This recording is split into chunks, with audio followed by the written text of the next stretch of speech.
देखकर, निन्वे नगर की वहाँ की समस्याएं को देखकर, और योना को ऐसा महसूस हो रहा था होगा कि मैं वहाँ जाऊंगा और मेरी बातों को मेरे से बड़े लोग हैं, मेरे से बुजुर्ग लोग हैं, या मेरे से शिक्षित लोग हैं, या मेरे से ज्ञानी लोग हैं, उन लोग कैसे सुनेंगे और ये लोग मानेंगे नहीं। ऐसा सोचकर अपने आप को बहुत कमजोर और निर्बल समझकर योना वो तर्शीश की ओर जाना चाहा, और वो एक जहाज में बैठा, और बैठने के बाद वहां वो सोचा कि मैं परमेश्वर का आज्ञा ना मान के, परमेश्वर सोचे वहां उन लोग मान नहीं सकते, लेकिन योना के मन में ये आया होगा कि परमेश्वर मेरा कुछ नहीं कर पाएंगे, मैं अपना रास्ता पकड़ लेता हूँ और उस रास्ता पे जाने से परमेश्वर मुझे नहीं रोक पाएंगे। तो वहां जैसे ही योना गया और उस नाव में चढ़ने के बाद वो सोने लगा, और परमेश्वर का नजर उस योना के ऊपर था, क्योंकि परमेश्वर का योजना था, परमेश्वर का एक उद्देश्य था, परमेश्वर का एक लक्ष्य था कि जो निन्वे नाश की ओर जा रहा था, उस निन्वे के एक एक व्यक्ति को उद्धार में लाना। लेकिन उसने उस योजना के लिए एक विशेष रूप से योना को चुना था। उसमें और सारे नवी लोग रहे होंगे उस समय में, और सारे महायाजक लोग रहे होंगे, कई प्रचारक लोग रहे होंगे, लेकिन परमेश्वर का एक विशेष योजना योना के जीवन के लिए था, और योना के जरिए ही वहां पर वो काम करवाना चाहते थे। अगर परमेश्वर एक दूसरे व्यक्ति के द्वारा करवाना चाहते तो करवा सकते थे, लेकिन परमेश्वर योना के द्वारा ही वो कार्य को कराना चाहते थे, और परमेश्वर को मालूम था कि योना उस काम को कर सकता है। हालेलुया, परमेश्वर की तारीफ और महिमा हो। तो जैसे ही योना उस समुद्र में गया और वहां वो सोने लगा, और कई सारे व्यापारी लोग थे, और उसी समय आंधी तूफान आया। परमेश्वर की एक योजना था। हम लोग क्या करते हैं कि योना की तरह हम लोग परमेश्वर की इच्छा योजना को छोड़कर हम एक शॉर्टकट रास्ता को अपना करके अपना जीवन को हम लोग जीना चाहते हैं, या तो फिर परमेश्वर से दूर होकर हम लोग अपना आनंद खुशी के साथ हम लोग अपना टाइम एक्सपेंड करना चाहते हैं। लेकिन परमेश्वर का एक विशेष योजना रहता है, और इस योजना के तहत वो अपना कार्य आसानी से निकाल सकते हैं। हम लोग देखते हैं कि योना उस रास्ता पे जा रहे थे, और वो मतलब योना को लगा कि अब मैं समुद्र में आ गया हूँ तो परमेश्वर मुझे अब भेज नहीं सकते। लेकिन परमेश्वर का एक विशेष योजना था। जब योना उस समुद्र में गया, इसके बावजूद भी जहाज में आंधी और तूफान को भेजा, और उस आंधी तूफान को भेजने के बाद सब लोग जब चिंता करने लगे कि किसके कारण ये विपत्ति पड़ी है, तो जब वो चिट्ठी को डालने के बाद उन लोग को वो योना के नाम से चिट्ठी निकला, और योना बोला, उन लोग पूछे कि कौन है, तो योना बोला, मैं आकाश और पृथ्वी को जो बनाया है और ये समुद्र को बनाया है उसी परमेश्वर का भय मानने वाला व्यक्ति हूँ। तो वो खुद अपना ग्रहण किया, अब मैं बच नहीं सकता, और मेरे वजह से सारे व्यापारी लोग हैं, इन लोग भी नष्ट हो जाएंगे। इससे अच्छा बोले कि मुझे उठा के यहाँ समुद्र में डाल दो, और उसको समुद्र में फेंक दिए। लेकिन वो सोचा, उस समय भी योना का एक छोटा सा सोच था कि समुद्र में ये लोग डाल देंगे तो मैं वहां पर मर जाऊंगा, इसके बाद परमेश्वर मेरे को और कोई दुख नहीं दे पाएंगे, या तो फिर परमेश्वर का, अब परमेश्वर मेरे लिए, मेरे जीवन के लिए कुछ नहीं कर पाएंगे। वो ऐसा सोच के वो क्या किया, समुद्र में वो अपने आप को फेंकवा दिया होगा। लेकिन उस समय भी वो समुद्र में गया तो भी परमेश्वर का एक बड़ा योजना था, एक बड़ा मछली को वो योना के लिए तैयार किया था। योना सोचा कि मैं समुद्र जहाज में जाऊंगा तो फिर उसको परमेश्वर नहीं पकड़ पाएंगे। वो वहां से उसका बुद्धि चला कि अब मुझे समुद्र में फेंक देंगे तो परमेश्वर मेरे को कोई भी कार्य नहीं कर पाएंगे। लेकिन जब वो समुद्र में फेंक दिया गया तो भी परमेश्वर का एक योजना था, और परमेश्वर का एक कार्य था कि परमेश्वर वहां पर योना के लिए एक बड़ा सा व्यवस्था बना के रखा था, जो था मछली, और उसके अंदर में सुरक्षित रूप से योना वहां पर चला गया। और जाने के बाद अब योना सोचा मैं उस समुद्र में से तो बच गया, लेकिन अब तो मैं मछली के पेट में आया हूँ, अब कभी नहीं बच सकता। लेकिन उस समय जब वो वहां गया तो भी वो मतलब नष्ट ही नहीं हो पा रहा है, उसको फिर भी पीड़ा है, तो भी वो अपना मन फिरा नहीं पा रहा है। लेकिन उसी समय जब वो दुख को सहने लगा, तब वहां पर उस योना अपना पश्चाताप करने लगा। और 3 दिन 3 रात वो वहाँ क्या किया, योना मछली के पेट में वो एक भूखे प्यासे उसी समय वो पश्चाताप किया। तो उसी प्रकार हमारा जीवन होता है। हम लोग भी कई बार परमेश्वर की आवाज को सुनते हैं, मगर हम लोग सुन के अनसुना करते हैं। और जैसे योना ने परमेश्वर की आवाज को सुना और सुनने के बाद उन्होंने जाना ना चाहा, क्योंकि योना अपनी आंखों से देख रहा था, निनवे को अपनी सोच के अनुसार देख रहा था, वो अपनी दृष्टि के अनुसार देख रहा था। और वहां वो सोच रहा था कि निनवे नगर सुनने वाले नहीं है। लेकिन हम लोग भी ऐसा कभी कभी बोलते हैं, किसी व्यक्ति विशेष के लिए प्रार्थना की बात आती है, तो वो व्यक्ति के साथ हम लोग का ऐसा फेस हुआ रहता है कि वो व्यक्ति हमारा बात कभी ग्रहण नहीं किया रहता है। तो हम लोग जब दोबारा परमेश्वर की आवाजें आती है, तो हम लोग सोचते हैं कि वो हमारा बात नहीं सुनेगा। तो हम लोग परमेश्वर की जो आवाज रहती है उसको हम लोग पहचान नहीं पाते हैं और सुन नहीं पाते हैं। इसके कारण हम लोग परमेश्वर के रास्ता से हम लोग दूर हट के एक नए रास्ते और एक जाना चाहते हैं। परमेश्वर की तारीफ महिमा हो। लेकिन परमेश्वर महान है, परमेश्वर दयालु है, और परमेश्वर का विचार है और हमारा विचार में धरती आसमान का फर्क है। जो हम सोचते हैं वो हमारी सोच से परमेश्वर कई गुना ऊंचा सोचते हैं, और हमें वहीं तक नहीं, लेकिन परमेश्वर हमारी जो रास्ता है उसे किस रास्ता में ले जाना है परमेश्वर को अच्छी तरीके से मालूम है। बोले यीशु मसीह की परमेश्वर की तारीफ महिमा हो। तो हमारा सोच और परमेश्वर का सोच में बहुत अंतर है, और परमेश्वर हमसे कई गुना आगे की सोचते हैं। परमेश्वर हमारे लिए एक उत्तम रास्ता को व्यवस्था करके रखता है। जैसे योना के जीवन में कार्य किया, और योना जब पश्चाताप किया, जब योना 3 दिन 3 रात तक पश्चाताप किया, तो पश्चाताप करने के बाद उसने जैसे ही पश्चाताप किया, और पश्चाताप करने के बाद उसे परमेश्वर एक उस निनवे के पास उसको निकाल दिया, और वहां फिर वो क्या किया, निनवे में गया और वहां पर प्रचार किया। और जैसे ही प्रचार किए, तो योना को फिर भी विश्वास नहीं है परमेश्वर के ऊपर कि परमेश्वर जब भेज रहे हैं तो वो अपना कार्य करेंगे, अपना इच्छा पूरा करेंगे। वो फिर भी वहां पर संदेह कर रहा है कि मैं प्रचार तो जरूर करूंगा, लेकिन फिर भी निनवे वो मन नहीं फिराएंगे, उधार नहीं पाएंगे। लेकिन वहां पर जब वो गया, जाने के बाद जब प्रचार किया, तो परमेश्वर का आज्ञा ये था, उनको ऐसा प्रचार करो कि उन लोग नष्ट हो जाएंगे, उनके विरुद्ध में ऐसा भविष्यवाणी करो कि वो नाश हो जाएंगे।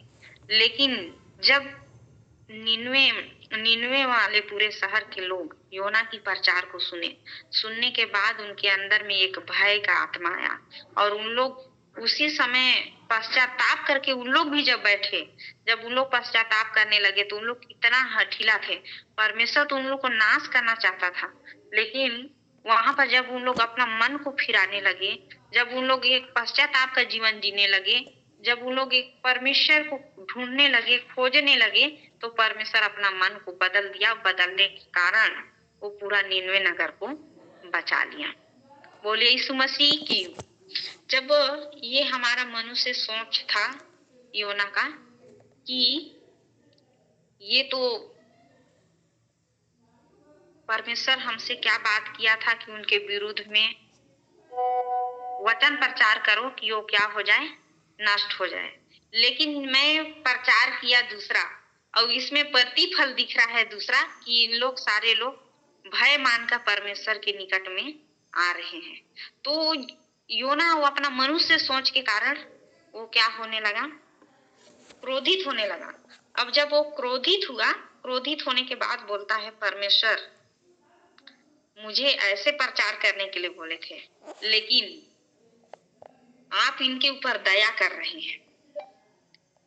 और परमेश्वर जब उनसे बातें करने लगा कि तो भी योना को समझ में नहीं आई, क्योंकि योना मनुष्य के दृष्टि से सोच रखता था, क्योंकि मनुष्य का सोच बहुत ही छोटा है और एक सकरा सोच होने के कारण परमेश्वर की उसकी जो इच्छा है, जो मानसा है, उसको हम लोग समझ नहीं पाते। और योना सोचा कि अब तो ये परमेश्वर क्या, मुझे जब इनको बचाना ही था तो बचा लेते, क्यों मुझे यहाँ भेजे। और यहाँ जब प्रचार करने के लिए बोले इनके विरुद्ध में, तो इनको नष्ट कर देना था, ऐसा उसकी योना के मन में आया होगा। पर वो योना उस समय परमेश्वर को फिर से एक पेड़ को लगाए, और उस रेड़ का पेड़ को लगाने के बाद वहीं पर योना विश्राम करते थे, और इसके बाद धूप के कारण वो मर गया। तब वो फिर क्रोधित हुए। ये मैं यहाँ पर छाया में रहता था, लेकिन परमेश्वर को इतना चिंता नहीं। तब परमेश्वर उनको समझाया कि जिस चीज को आप कुछ मेहनत नहीं किए, जिसके बारे में आप कोई पानी नहीं डाले हैं, जिसको आप कई दिनों तक सेवा नहीं किए हैं, जिसकी आप सृष्टि नहीं किए हैं, जिसको अपने हाथ से आपने लगाया नहीं है, उसके बारे में जब वो नष्ट हो गया तो आपको इतनी दुख है। क्या 1,20,000 लोग निन्वे में हैं, उससे कहीं अधिक लोग हैं, और जिसको मानव जाति को मैंने अपने हाथों से सृजा है, वो व्यक्ति नष्ट होने जा रहा है और मन को फिरा रहा है, तो क्या मैं उसके ऊपर तरस ना खाऊं? तो उस समय परमेश्वर अपना इच्छा को बदल लिया और योना को समझाया। उसी समय योना को समझ में आया। बोले यीशु मसीह की ये सीख मिलता है, अगर हम आकाश में चढ़े तो वहां परमेश्वर है, यदि हम धरती में हैं तो वहां परमेश्वर है, यदि हम अधोलोक में जाएं तो वहां भी परमेश्वर है। हम लोग योना का पुस्तक को हम लोग पढ़ लेंगे। उससे पहले हम लोग एक भजनकार दाऊद, जो यहाँ पे उसका वचन है, भजन संहिता 139 अध्याय, उसका 1 से लेके 8 पद तक मैं पढ़ती हूँ। जिनके पास बाइबल होगा कृपया अपना बाइबल खोल के देखें। भजन संहिता 139 1 से लेके 8 पद। हे यहोवा, तूने मुझे जांच कर जान लिया है, तू मेरा उठना बैठना जानता है और मेरे विचारों को दूर ही से समझ लेता है। मेरे चलने और लेटने की तू भली भांति छानबीन करता है और मेरे पूरे चाल चलन का भेद जानता है। हे यहोवा, मेरे मुंह में ऐसी कोई बात नहीं जिसे तू पूरी रीति से ना जानता हो। तूने मुझे आगे पीछे घेर रखा है और अपना हाथ मुझ पर रखे रहता है। यह ज्ञान मेरे लिए बहुत कठिन है, या गंभीर और मेरी समझ से बाहर है। मैं तेरी आत्मा से भाग कर किधर जाऊं, या तेरे सामने से किधर भागूं? यदि मैं आकाश में चढ़ूं तो तू वहां है, यदि मैं अपना बिछौना अधोलोक में बिछाऊं तो वहां भी तू है। यदि मैं भोर की किरणों पर चढ़कर समुद्र के पार जा बसूं तो वहां भी तू अपने हाथ से मेरी अगुवाई करेगा और अपने दाहिने हाथ से मुझे पकड़े रहेगा। परमेश्वर की तारीफ और महिमा हो। भजन संहिता 139, इसे दाऊद साफ साफ बोलता है कि अगर परमेश्वर, मैं आकाश में जाऊं तो वहां तू है, अधोलोक में जाऊं तो वहां तू है, समुद्र में जाऊं तो तू वहां है, मैं कहीं पर भी तेरे दृष्टि से छिप नहीं सकता। उसी प्रकार योना का जीवन को जिस प्रकार हम लोग देखे कि योना का जीवन, योना चाहा समुद्र में छिपने के लिए, योना मछली के पेट में गया तो सोचा कि मैं इसके अंदर में हूं तो छिप जाऊंगा। हम लोग उसी प्रकार सोचते हैं, हम लोग घर के अंदर में है, कुछ भी कर लेंगे, परमेश्वर नहीं देख पाएंगे, लेकिन ऐसा नहीं है। परमेश्वर सर्वव्यापी परमेश्वर है, वो महान है, और वो उनका देखने की तरीका एक अलग है। वो सभी तरीके से, चाहे इंसान हमें देखे ना देखे, कलसिया के लोग देखे ना देखे, विश्वासी लोग जाने ना जाने, पास्टर जाने ना जाने, कोई महायाजक जाने ना जाने, लेकिन परमेश्वर चाहे रात हो या दिन, समुद्र में रहे हम तो भी, हम पहाड़ में रहे तो भी, अगर हम कोई सिटी में, टाउन में रहते हैं तो भी परमेश्वर हमको भली भांति जानता है। इसलिए इस भजनकार दाऊद बोलता है, प्रभु तू मेरे विचार को जानता है, तू मेरी सोच को जानता है, और मैं कैसे हम कैसे सोते हैं, हम कैसे बैठते हैं, हम कैसे बोलते हैं, कैसे खाते हैं, हम कैसे हमारा दिनचर्या कैसे बीतती है, वो सब को परमेश्वर जानता है। हमारे जीवन में कितना दुःख है, हमारे जीवन में कितनी तकलीफ है, हमारे परिवार में कौन-सी मुसीबत से हम गुज़र रहे हैं, हमारे परिवार में कौन-सी खुशी है, हम हमको परमेश्वर के लिए कैसा कार्य करना चाहिए, हमारे पास कितनी शक्ति है, जो हम परमेश्वर के लिए यूज़ हो सकते हैं। हमारे पास शक्ति नहीं है, वो सबको भी परमेश्वर क्या करता है, जानता है। परमेश्वर पिता को धन्यवाद करती हूँ। आज की इस वचन से ही हमें सीख मिलती है और मैं आप सबसे आग्रह करती हूँ कि योना की पुस्तक को आप सब पढ़ें और योना के जीवन से हमको सीख मिलता है कि हम कहीं भी कभी-कभी हमारे मन में आता है कि हम यहाँ रहेंगे तो हमको परमेश्वर कहाँ देखेगा। हम अंधविश्वास तौर से बोलते हैं कि परमेश्वर शायद हमको नहीं देख रहा है, लेकिन परमेश्वर बोलता है यशायाह का पुस्तक में लिखता है, देख मैंने तेरे चित्र को अपने हथेली में खोद के रचा बनाया है। परमेश्वर हम लोग सोचते हैं कि परमेश्वर हमको नहीं देखते, परमेश्वर हमको नहीं जानते। परमेश्वर हमें बाय नेम जानता है। परमेश्वर हमको हमारी सृष्टि से पहले वो जानता है। हमारा क्या नाम है, हमारी कितनी हाइट है, हमारी कितनी चौड़ाई है, हम कैसे हैं, हमारी अंदर और बाहरी दोनों रूप को परमेश्वर क्या करता है, जानता है। महान खुदा को धन्यवाद करते हैं। इसीलिए हम लोग को योना की तरह आज हम कई रास्तों में जा रहे होंगे। हमारी विचार एक अलग विचारधाराएं होगी जो परमेश्वर की वचन से और परमेश्वर की शिक्षा से, बाइबल से विपरीत दिशा में जा रही होगी।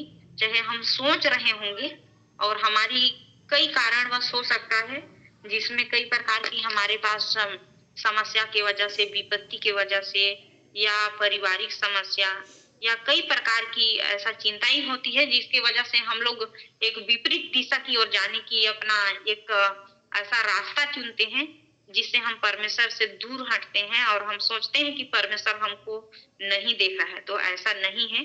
परमेश्वर सर्वव्यापी है, परमेश्वर महान है, परमेश्वर अनुग्रहकारी है और वो कितना भी विलम्ब हो जाए लेकिन वो कार्य करने वाला परमेश्वर है। बस जरूरत इतना है कि योना की तरह हम भी अपनी मन को कठोर ना करें, अपने मन को, अपने हृदय को नम्र बनाएं, दीन बनाएं और पश्चाताप करें। और जैसे निन्वे शहर और नगर बचाया गया उसी प्रकार हम भी क्या करें, बचाए जाएं। हमारा परिवार, हमारा कलसिया, हमारा गांव, हमारा राज्य, हमारा देश भी ऐसा ही बचाया जाएगा जब हम पश्चाताप करेंगे, जब हम परमेश्वर के निकट में आएंगे, जब हम परमेश्वर की वचनों को मनन करेंगे, चिंतन करेंगे और परमेश्वर की आवाजों को सुनेंगे, परमेश्वर के वचन के अनुसार अपना जीवन जिएंगे, तो निश्चित तौर से हमारी प्रार्थना, हमारी आराधना और हमारे विश्वास के द्वारा कई ऐसी मरती डूबती आत्मा है, कई ऐसा नगर है, कई सिटी है, कई जगह है जहाँ पर परमेश्वर का वचन नहीं पहुंचा है, उस जगह में पहुंच सकता है। वो हमारे द्वारा, जैसे निन्वे नगर योना के द्वारा बचाया गया उसके प्रचार से, वैसे ही हमारे जीवन से भी परमेश्वर महिमा ले सकता है और हमारे जीवन से भी कईयों का जीवन बच सकता है। तो इस वचन के जरिए आप सबों को आशीष मिले। मैं उम्मीद करती हूँ कि आप सब ने भली भांति सुना होगा और इस वचन को अपने दिनचर्या में और प्रतिदिन के जीवन में जरूर मनन करेंगे और आशीष को प्राप्त करेंगे। धन्यवाद।